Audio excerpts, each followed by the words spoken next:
Ladies and gentlemen, welcome to the Jeremy and Andrew Show. And now, here are your hosts, Jeremy and Andrew. Hi, welcome back to another excellent episode of the Jeremy and Andrew Show. I am Andrew G. I'm Jeremy H. And we got a good show for you tonight. It's March, so we're feeling good. We're getting closer and closer to spring. The weather is warm and It's windy. It's still it's not as cold. yeah, a little rainy, but we're getting there. We could still get snow. You never really know what could happen here. And we're shooting this way in advance, so we shouldn't even be talking about the We're weather. actually shooting this in November. Yeah. Of 2027. Anyway, we're going to do a little something different for you guys this week. We did a couple kind of like series where we highlighted... Like tribute shows. Yeah, exactly. So we did a tribute show for comics that have passed, Patrice O'Neal and Chris Farley. So we talked about them. We're going to do a Living Legends episode. So we're going to talk about comics that are around, they're alive and well, they're excellent comics, they've been doing it for a long time. If you have an opportunity to see them, check them out. If you don't know who they are, definitely check out some of their clips. But yeah, that's kind of the point of this show right here. So to get things rolling, we're going to get it moving with one of our favorite comics, I think both of us, is Rich Voss. I love Voss. I've seen him about 5 or 6 times, and I have no chill after the show just trying to talk to Voss. So much so that like Voss recognizes me. Like, there's the stalker, Bonnie. So what do you love about Voss so much? He's got a style. I remember listening to him, back on the radio when he would be promoting stuff. He's got that style. Like, he was also part of that golden era of Comedy Central. So like, when you turn on Comedy Central, a lot of times you were seeing him. He was on Tough Crowd with Colin Quinn often, and I think we got a lot of exposure to him at one point a while ago. He might have even did some of the roasts and stuff, I think, right? Did they? I don't think he ever did like the mainstream roasts. No, I think I've seen him the do roasts at like Caroline's. Right, like I think I've seen him do not like the big roast, but I've seen him do some roasts and stuff, and he's good with that. But yeah, he's just got a style about him. For somebody so dumb, he is so quick. He's the only dumb Jew I've ever come into contact with. I mean, his narcissism's just enraging on the radio. Yeah. But as a comic, there's very few people walking this planet that is funnier than Rich Voss. Oh, God, I love living in Jersey, but it is too expensive in this goddamn state. It is. Oh, my God. My wife and I, we just got a life insurance policy on each other, right? And I'm telling you, I lay in bed at night like daydreaming, staring at the ceiling, right? And I'll look at her and she like a brand new RV, You know what I'm saying, right? In the beginning, when my wife and I first got married, it was so. She would say, like, draw me a bath, and I fill the tub with hot water, perfect temperature, and I'd put bubbles and suds in it, and candles and incense around it, and I'd put flowers. It was beautiful. Now she says, draw me a bath, and I just turn the water on, and I leave a radio and a blender on the tub.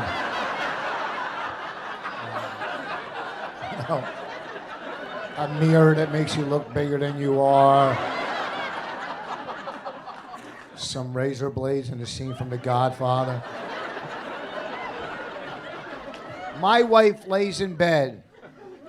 We lay in bed together, we watch our shows, and when she eats an apple, it's like every bite is like a fucking someone hitting an anvil in my head. Every goddamn bite is like pow, pow. I swear to God, I feel like I'm laying next to a horse. I'm not bullshitting. If I have to hand her the apple, I have to hand it to her like this, right? It's so goddamn loud. I'm not lying. I could be downstairs on the computer and I hear old Stableface upstairs fucking gnawing on potato chips. Sometimes I'll be on the computer, I'm not lying, and she'll come behind me, just standing there eating potato chips, and it's like firecrackers. And I just want to take the back of her head and the bag of chips and just suffocate her a little. Not, just enough where a couple chips go in and she learns a lesson. I'm not, you know what I mean? I mean, don't get me wrong, I like to collect, but I won't, I'm not going to collect that way. Just enough. Yeah, and, despite the kind of the personality and character that he plays when he's on stage doing his stuff, he's pretty nice, I think. He's really friendly to everybody, and I think he's been one of those comics that has helped a lot of younger comics along the way that probably doesn't get a lot of recognition for it. Like the second time I met Voss, he was very nice. He asked me how long I was doing comedy. Then he asked me to go get him some coffee. Depending on how many years you said, he was gonna. if you been doing it for 10 years, he wouldn't have asked for coffee. 3 years in, Jeremy, go get him some decaf. Yeah, fair enough. Where was that? That was at the No. That was at Creeps with Kids with. They let you near kids? Bobby Kelly, Ron Bennington, who the hell else? Yeah, Bobby Kelly, Ron Bennington, and a few others. Okay. And he was hosting that night, and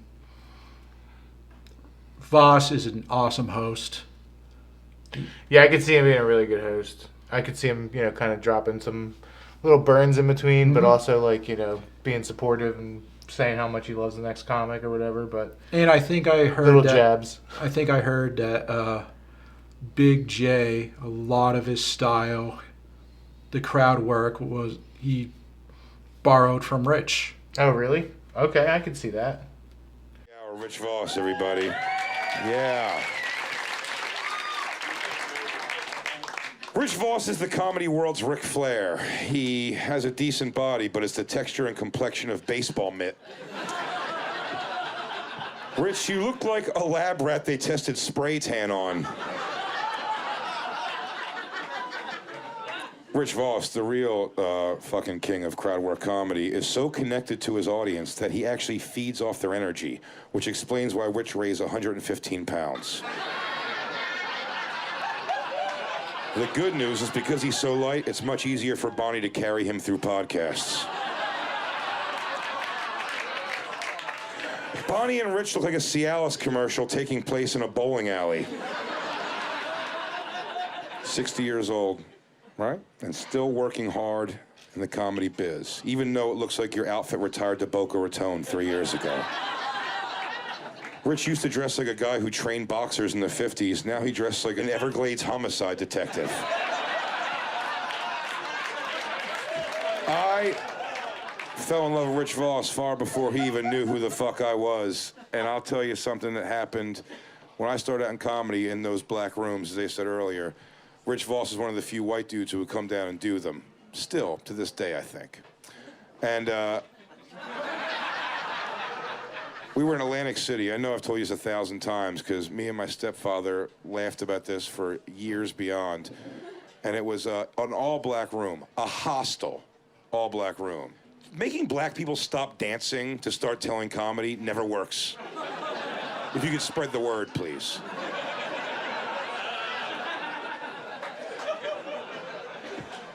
And I went up there and ate shit, and then Rich goes up there, and he was doing pretty bad, and he started talking to the audience, and he goes, "This is where I fell in love with crowd work." He said, he goes, "Excuse me, sir." He goes, somebody goes, "You're a black man, right?"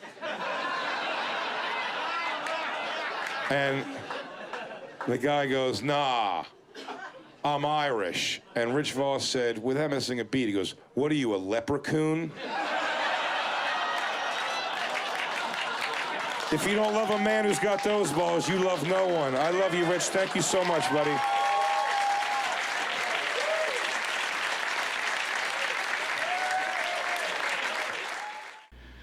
Yeah, I could see that for sure. Like, Yeah, there's they very- kind of ran in the same circles. I mean, Voss was a Philly comic, right? I mean, he kind of Jersey, Philly, like he was very prominent in the tri-state area. Yeah. I feel like I always saw him doing those variety shows. Like anytime it was like, you know, a show with 5 comics on it, like there was Rich Voss like on the fucking bill. You know, even still to this day, I'm on Instagram and it's like, oh shit, Voss is doing that show and that show. Like he's all over the fucking place in Pennsylvania. He's in Bethlehem. He's in Feastersville. He's in, you know, Pottstown. Like he's all over the place doing stuff. Voss locally. is not above doing a VFW. No, and even still, yeah, like he'll do stuff like that. Like it's pretty cool. Which again, I mean, he is one of those living legends. You can still see him. He's around all the time. Yeah, he's a comedian's comedian. He's a comic that other comics love. Yeah, it's very true. And I think that would be true for our next guy. I think they're kind of cut from the same cloth. Dom Herrera, you know, also kind of a localish comic. You know, he was always like, you know, that Philly comedian, or that, you know, local Italian club comic, right? Like all his very Italian-esque or prominent Italian comedy, which I loved. I mean, I grew up in an Irish-Italian family, so the first time I saw a Dom Herrera special when it was on Comedy Central and they had, you know, like the deli meats and shit hanging down. Where you're like, he represents me. It pretty much, yeah, it felt that way. And again, I mean, also like, Voss, not a super dirty comic, but you know. Voss is a really dirty comic. Yeah, okay. I was gonna say compared to like Herrera's not dirty at all. Like Herrera's like, you know, clean. So it's like when these two comics that have very similar kind of feels and personalities to them. Both hilarious. One is, you know, can be extremely derogatory, and the other one is like, you know, pretty much has a clean act. But you know, it's like it's funny nonetheless. Yeah, when Herrera came out with his first special on Comedy Central, I remember my parents watching that too and just fucking dying. Like it became an instant classic at our house. And now he does the podcast with Steve Rinaldi. So like you can catch him pretty much constantly. I mean, he's on every week, and he's still doing shows and stuff all the time. So again, when it comes to one of those comics that you can just go out and fucking and see, that's a ticket worth buying. So you know, like seek out these guys because you can find them. Do you have much of a background or experience with Herrera? Is that somebody that you've encountered? Not very much. Yeah. You know, I think I might have only ever seen him once live. I really wanted to see him in Pottstown, but I was mad I missed that show. That was like right before Thanksgiving. That would have been a good one to see. No, every year he comes back to the Philadelphia area, and like he will just like hold court like back in the day it would be at like a Chili's or something. Be a big networking event for local comics. That's pretty cool. I didn't know that. Yeah, and he did that last year. I think one of the spots in Pottstown. Oh, so he's still doing it? Yeah. Wow, that's really cool. Damn, I'm really mad I missed that show. Yeah, I mean that's awesome. Yeah, you see more and more of these comics that have been around and doing it for a long time. They're really being very supportive of like the next generation of comics. No, and it's just great for us greenhorns, you know. I'm not big on asking questions to other comics, but I am just big on shutting up and listening. Mm-hmm. Yeah, and these are good comics to do that with. they're really seem to be mentoring a lot of younger comics, which is really cool. Yeah, and I don't know if that used to happen necessarily, like with their predecessors. Like I don't necessarily know if Probably not. yeah, Carlin and Williams, and I don't know if they were necessarily like taking people under their wings. It seemed like it doesn't seem like that would have happened that much back in, and I could be wrong, but it just seems like now in the past few generations, comedy's become, there's been a lot of support amongst comics. There's also, there's comics that hate comics, and yeah, there's definitely that too. But I think for the most part, I'm not a full dickhead yet, but I'm working towards it. you're getting there.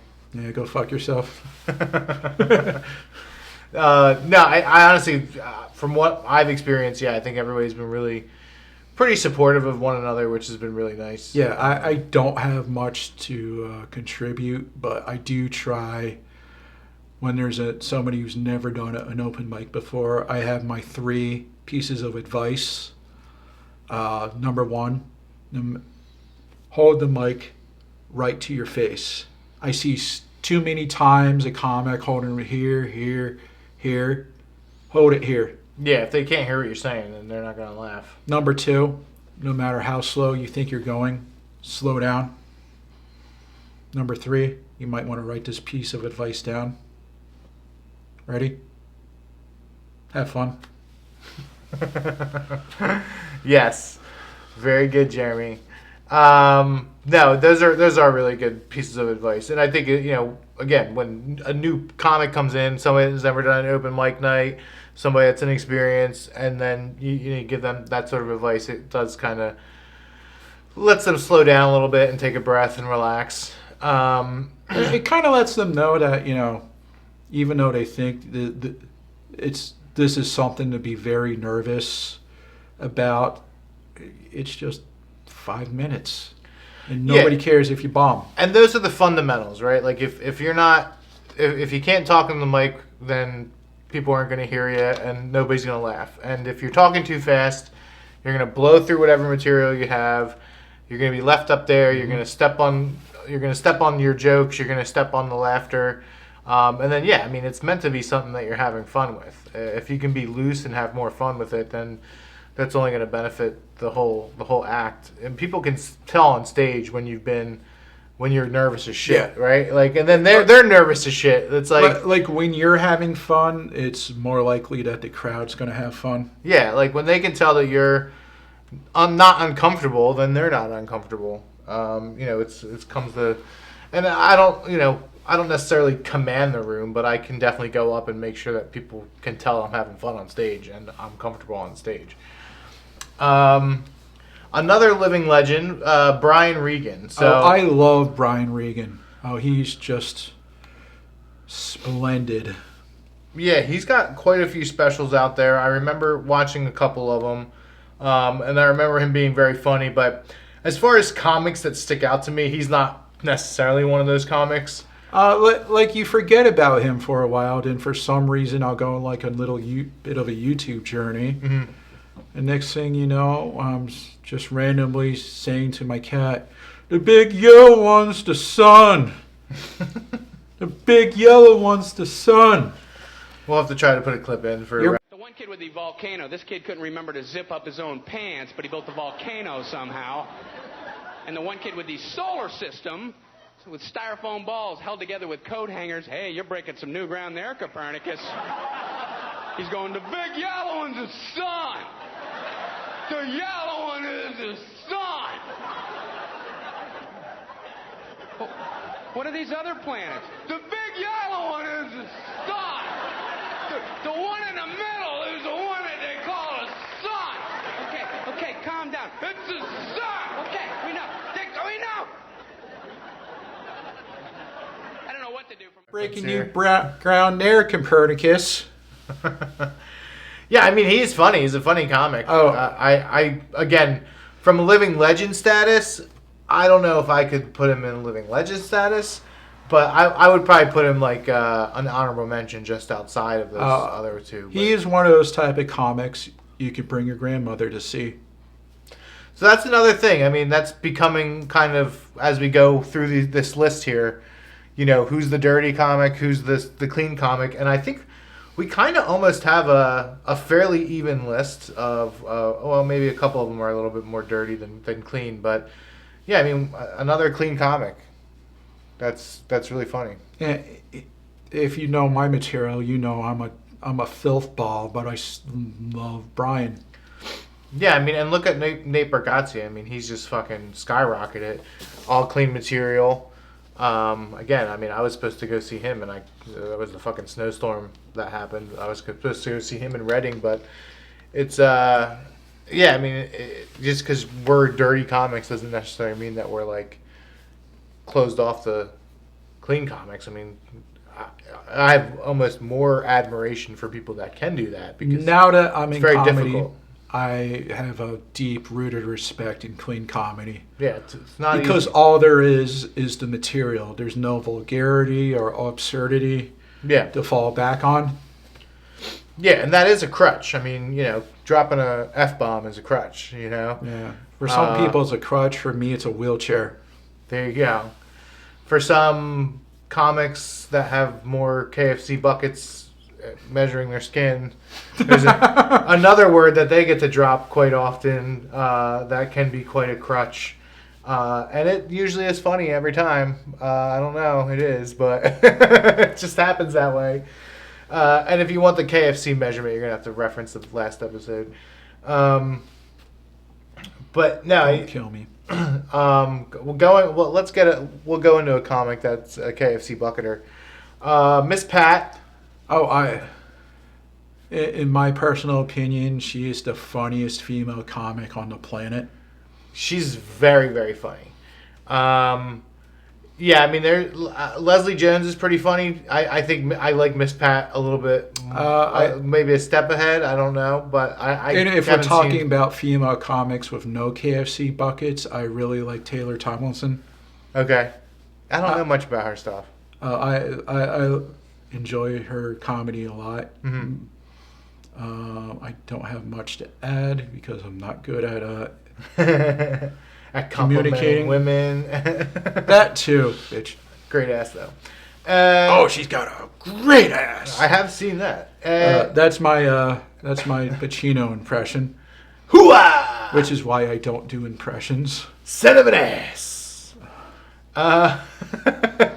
Miss Pat was really good. I always bring it up. Are You Garbage? She had a great Are You Garbage episode. And she just does stuff about her upbringing. She doesn't do anything like today or topical. She's getting paid the big bucks for talking about her crackhead kids. It's a miracle she's not in jail. I mean, she went through some shit, and a lot of her family's still crackheads. She talked about that, them coming around wanting money or whatever. I think the Are You Garbage people, they asked, Kevin James and H. Foley was asking about her having family over, and she's like, I don't have my family over my house, so fucking take the TV.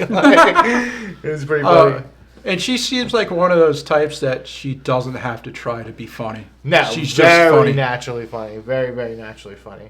Yeah, she had me rolling, like, just watching her on the podcast. I went to see her at a place that we will not mention. I could have been the only white guy there, and I did not care. Was it the Apollo? Yes. Nice. Yeah, no, honestly, I don't know much of Miss Pat's stand-up. I know she has a huge show on BET, and I know, the podcast that I've seen her on, and she is really, really funny. I should go back and watch some of her stand-up, actually. It is, well, it was Black History Month. Yes, it was. It's or now KFC Bucket History Month. Jesus. How many strikes do we want? Hey, you tell me, Kuta Kente. Anyway, see, I can get him. I get him every time. I'm gonna die. So another black comic, Lewis Black. He's white. His last name's Black, though. See what I did there? Yes, I see what you did there. That was good. That's good. I was all about to correct you, but no, That's a weekend. That's Give us back our. That's a Caucasian, Andrew. Yeah, Lewis Black, absolutely hilarious. He's one of those guys that grew up during that, or watching him. He landed in that Comedy Central golden era too. Like he was on Comedy Central a lot. He had a couple I think he had a couple of his own shows on there too, from what I remember. Where I really where he was like the judge. I learned to love Lewis Black was when he was on Opie and Anthony. Yeah, and a lot of these comics do kind of come from that radio era. Yeah. Where they were so funny on radio. That golden age of like regular radio, like late 90s, early 2000s, when things were really the wild, wild west. Yeah, and I even remember like when comics would come to town and it's like you're listening to, Preston and Steve or Opie and Anthony or whatever, and it's like you're excited to hear them come on, and you're excited to hear what they have to say. And a lot of times they weren't, especially on Opie and Anthony, they weren't usually coming on for like a small spot. Usually they were coming on to kind of like be on the show. Well, they had their staples, and then they had people that would come and hang out. Opie and Anthony, the vibe was just different. You came on, you hung out, you had fun. It was a hang. Yeah. God damn you, Opie. You drunk bastard. I'm sorry. Anthony too. You need to take some responsibility for your. Jeremy's having a genuine moment over here. Fucking Lewis Black was in so much stuff. I can't even pull up like the shows that he. Here's how awesome Lewis Black is. Politically, I don't agree with a goddamn word he says, but he's just a force of nature. The way he does things, his energy. Oh yeah. I left Silver Spring right after I graduated college. I got the hell out of here because as anybody who knows who lives here, you're literally you're sitting right. There's Congress. There's the White House. It's in your face all the time. You don't even, if you watch national news, it's there. Local news, it's there. It's constantly barraging you. And I, every day, would see something that would just fucking piss me off.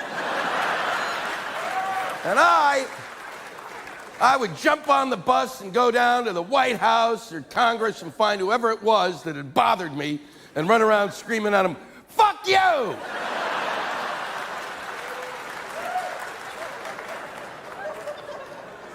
And then I said, well, man, this is no way to live.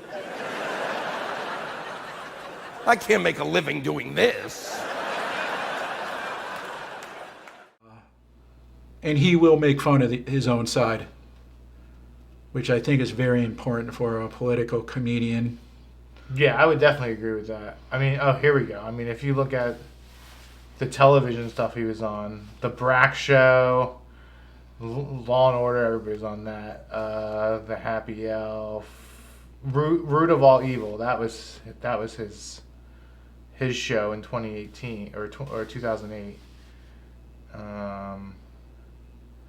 The Daily Show. Yeah. So I mean, he's done a shit ton of stuff. Definitely a living legend. I don't know how active he is anymore. Oh, he's got to be in his 70s now. How old is it? 75, yeah. 75.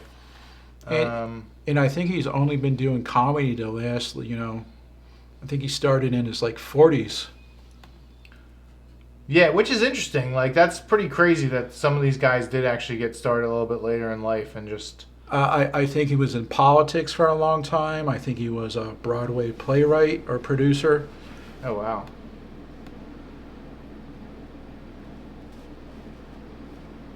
Yeah, he definitely, he did so much stuff.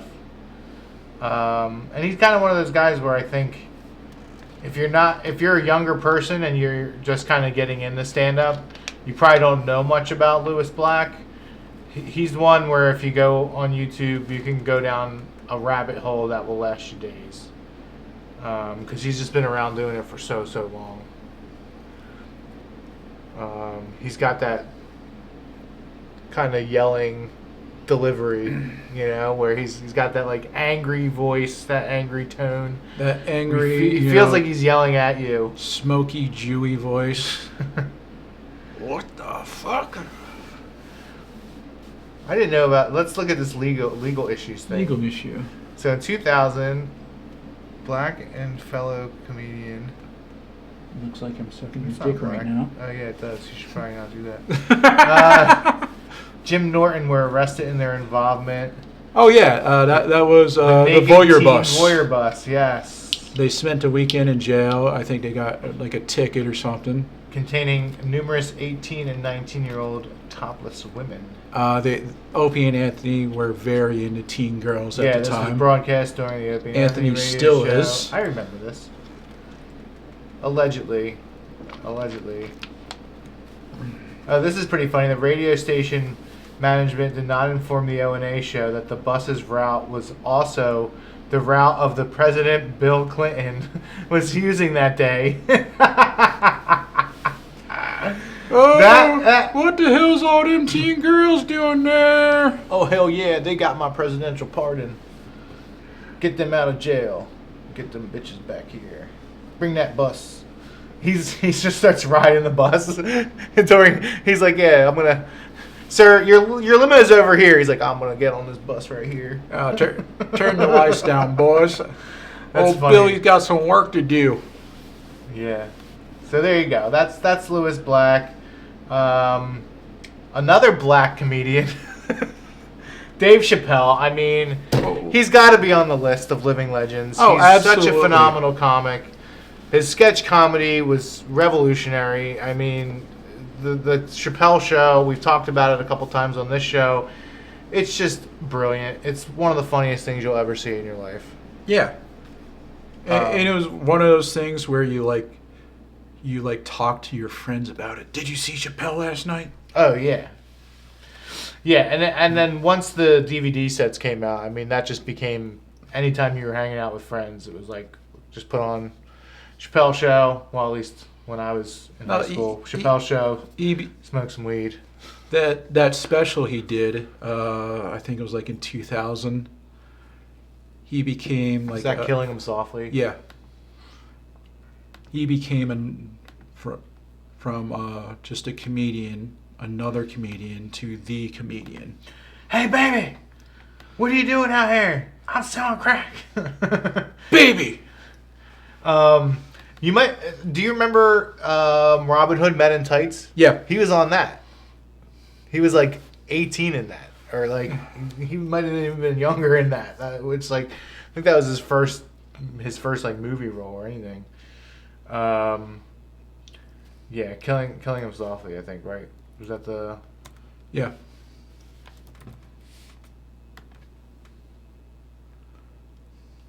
$3 o'clock in the morning. I didn't know he was taking me to the ghetto at first.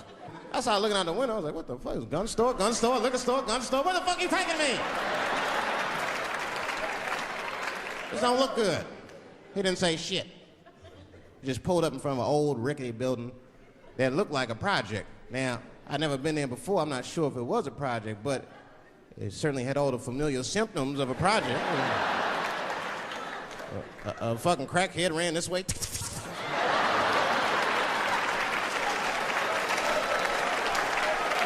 And then another one jumped out a tree and shit.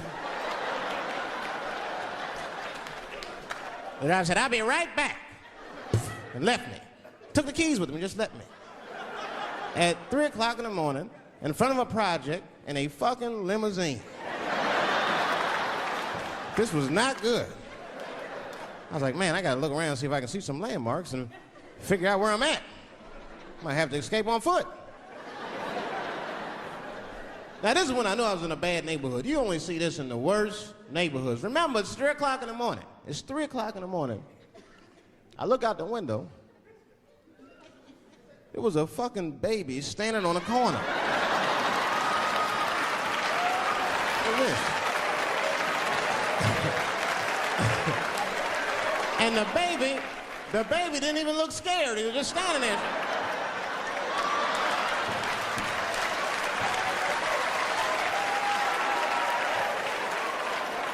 I mean, it made me sad. It made me sad, really. You know what I mean? Because I wanted to help the baby.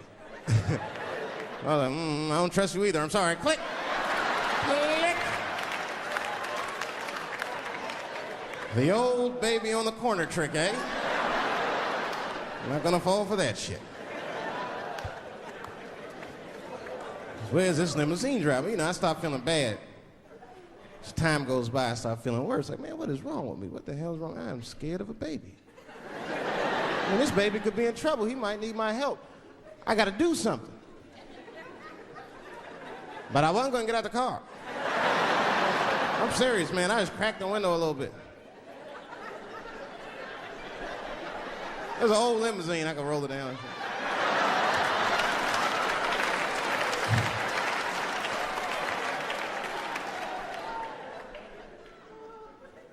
Hey, baby. Baby, go home, man. It's 3 o'clock in the morning. What the fuck are you doing up? The baby said, I'm selling weed, nigga. I said, oh, shit.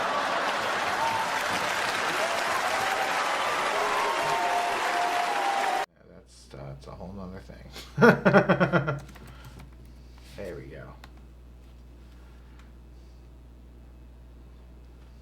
No, it was older than that. 2000. So that's from 2000. Wow. Yeah, I can't remember the first time I saw that, but I mean, I guess it was probably right around then. Probably right. Yeah, you were 6 at the time. Not quite. I was born in 87, not 97. But yeah, I mean, that really was a revolutionary.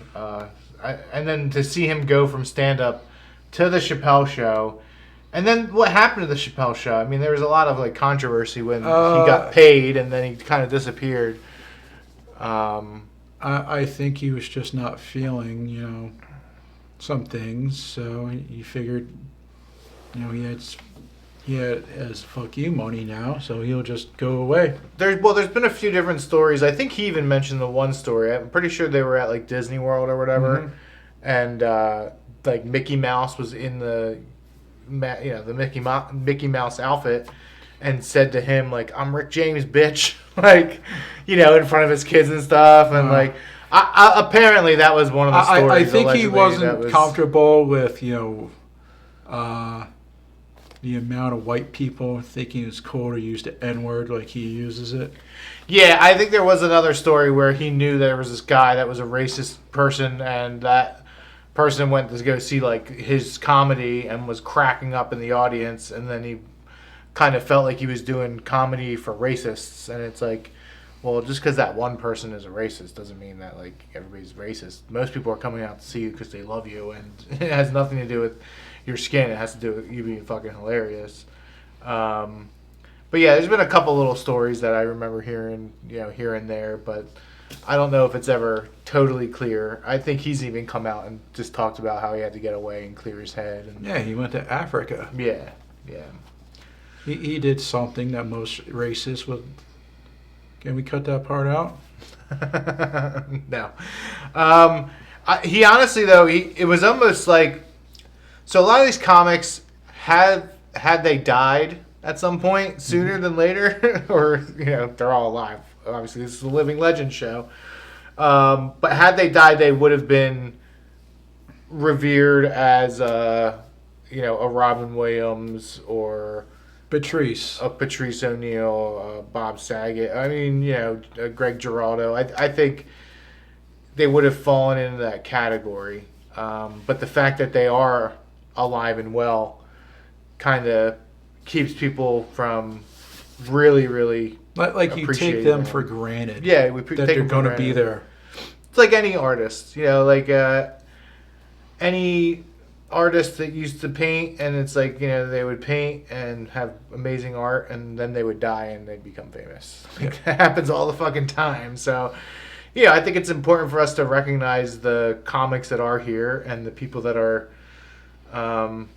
people you can still get tickets to go see, and if you have an opportunity to go see them, definitely go see them. I honestly one of the best things I did was got to go see George Carlin a few years before he passed, and one of the best fucking shows. I always remember that. I got to go see him in Reading, actually. Yeah, his final special was just as good as anything he's ever put out. Very true. Very true. And he was not just calling it in. That was just a coherent, brilliantly funny special. Yeah, I mean, and he had a style on his own just to be able to write a monologue like that and make it absolutely hilarious and know exactly where to pause, where to let the laughter lie, where to let things breathe, where to go into a quick list of things. Like, very, very, very skilled at that. Pretty amazing. So, I mean, we went through our list of living legends. Let us know, like, do you guys know these comics? Are there comics that we missed? I'm sure there are. Like, let us know who you think we missed, who you think should be on the list. Make sure you put it in the comment section so we can actually see that. Joe List, soon to be in Pottstown. But yeah, I mean, depending on what you put in the comments, I mean, we might even cover some of those comics and highlight them later because it's not like we have a lot of comments to go through. That's true. Yeah, we can sift through them very quickly. So, Dark Lumen, if you're out there. Actually, I haven't checked our emails in a while. I should probably see that. I'm sure it's just, people, it's probably death threats mostly at this point. I wouldn't be surprised if we had Hamas. One that said, eat shit and die. Yeah, probably Hamas. Kill the Jew. This guy. I'm not a Jew anymore. You're not Jew anymore? All right. See, one threat of Hamas, and he backs out. Look at that. Jeremy's just keeping his mouth shut. We're going to cut this one now because we went really long on the last episode. Please continue to like and share and subscribe the show. As always, this guy over here. Follow me on everything at Andrew G. Comedy. Jeremy Hupsher. That is identity theft, and I got it all on tape, and I'm going to cut it right there. All right, anyway, AndrewG.comedy. Check me out everywhere, and we will see you guys on Monday, 6 p.m. next week. Bye.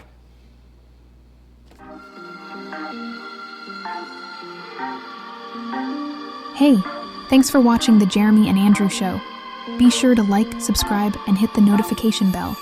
New show every Monday at 6 p.m. Eastern.